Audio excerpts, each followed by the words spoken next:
Putin wants nothing less than Ukraine's total subjugation. U.S. President Joe Biden pledged to forcefully defend Ukraine against the invasion ordered by Russian President Vladimir Putin at the NATO summit in Washington on Tuesday, using the global stage to try to show allies at home and abroad that he can still lead.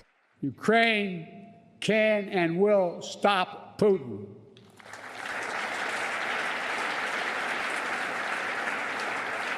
Especially with our full collective support. They have our full support. The 81-year-old welcomed the NATO member states in a strong and confident voice.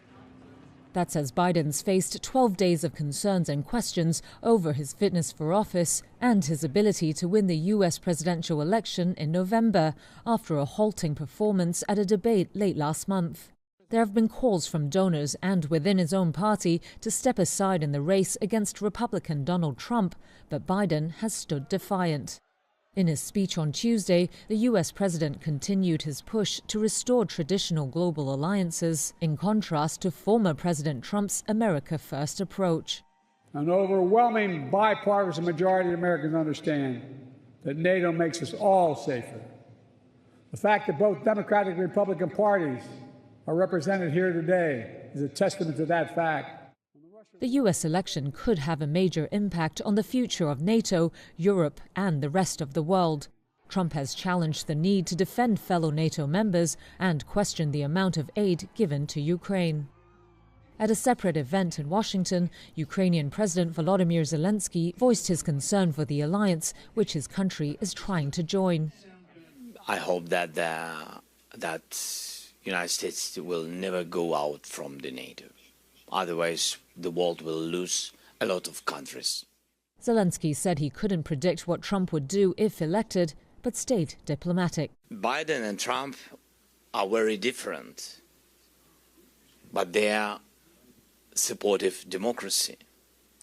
And that's why I think Putin will hate both of them.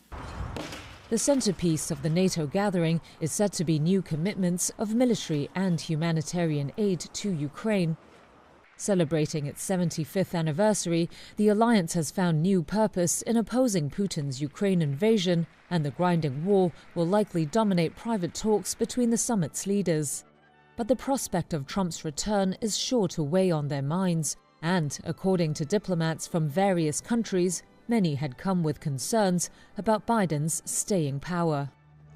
Donations poured in on Tuesday to help rebuild the main children's hospital in Kyiv, as Ukraine observed a national day of mourning for the more than 40 people killed a day earlier in a major Russian missile assault which struck cities across the country. The Almaty Children's Hospital, one of the largest in Europe, was devastated during the attack. The UN Rights Head of Mission, Danielle Bell, had a team on the ground.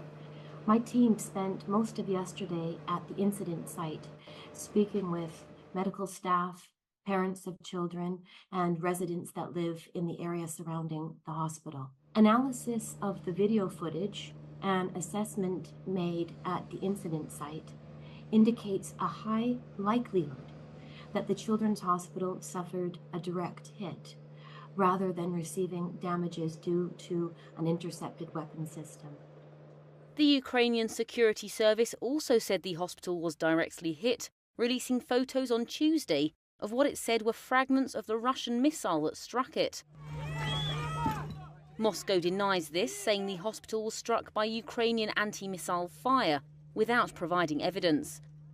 Rescue efforts at the hospital ended early on Tuesday with 2 dead and dozens wounded. Flags flew at half-mast in Kyiv as the search concluded. And elsewhere in the capital, dashcam footage appears to show the moment a maternity clinic was hit during an attack on Monday, where at least 7 people were found dead. Rescuers also dug through the rubble of a partially destroyed residential building hit by another missile. President Volodymyr Zelensky said on messaging app Telegram that more than 100 buildings were damaged in the attack, and 400 people were involved in the rescue effort. Kremlin spokesman Dmitry Peskov repeated Moscow's insistence that it does not attack civilian targets in Ukraine. Bell said that the attack shows nowhere, including a children's hospital, is safe in Ukraine. 670 child patients, mainly inpatients, were there, together with more than 1,000 medical staff. At least 2 children were killed, including a female doctor, and at least 50 were injured, including 7 children.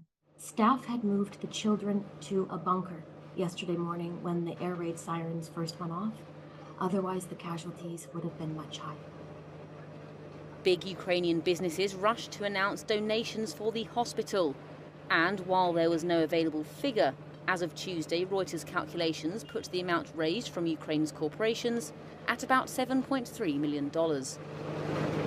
In relation to defence more generally, we will carry out our strategic review to look at the challenges, the capabilities, and on the back of that make further plans. I am committed to that 2.5% within our fiscal rules, but that strategic review needs to come first. But today, tomorrow and the next day, is all about standing together with our allies, discussing practically how we provide further support for Ukraine and send a very, very clear message to Putin that we will stand against Russian aggression, wherever it is. The United Nations peacekeeping mission in Democratic Republic of Congo will pause its withdrawal, the government and mission have said. The peacekeepers have been in Congo for 25 years to quell insecurity caused by armed groups fighting over territory and resources. But last year, President Felix Tshisekedi asked the mission to fast-track its withdrawal. The first phase in South Kivu province was completed on June 25th. Congo's ambassador to the United Nations, Zenon Mukongo Ngey, said on Monday. It had been scheduled for completion by April. But Ngey indicated that conditions had not yet been met for the next phase in North Kivu. He blamed neighbouring Rwanda for an escalation in clashes in the rest of East. Congo and the United Nations have long accused Rwanda of backing the M23 rebel group. Rwanda denies the allegations.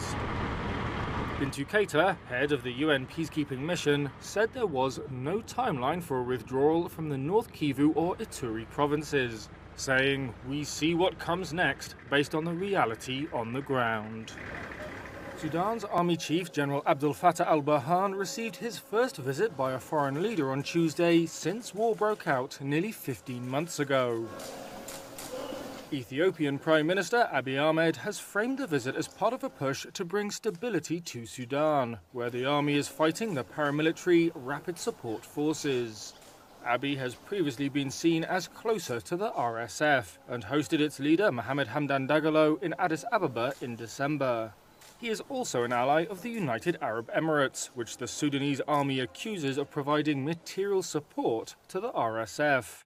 The UAE denies the allegations, but UN experts say they are credible. Sudan's war has forced almost 10 million people from their homes and created famine-like conditions in parts of the country. While the RSF has taken most of the capital Khartoum and the centre and west of Sudan, the army controls eastern and northern states, including Port Sudan, which has become its base. Talks hosted by Saudi Arabia and the United States in Jeddah aimed at brokering a ceasefire stalled last year, and attempts to bring the army back to the negotiating table have so far failed. A source close to the matter said Abiy had a better chance of achieving a breakthrough by being on the ground. Microsoft has given up its board observer seat at OpenAI. The firm said it wasn't needed as the startup's governance had improved over the past 8 months. Microsoft took up the role last year when OpenAI CEO Sam Altman returned to the company after being pushed out. It allowed Microsoft to attend board meetings and access confidential information, but it gave the company no voting rights on matters including electing and choosing directors. Microsoft's involvement and its $10 billion investment in the ChatGPT developer had caused unease among antitrust watchdogs concerned about how much control it had over OpenAI. EU regulators said last month the partnership wouldn't be subjected to the bloc's merger rules as the tech giant didn't control OpenAI. But British and US authorities still have concerns about the relationship. However, the two companies are increasingly competing to sell AI technology to enterprise customers. They aim to generate revenue and show their independence to regulators. Microsoft also expanded its offerings and made a major hire to lead its consumer AI division. The moves are widely seen as an effort to diversify from OpenAI.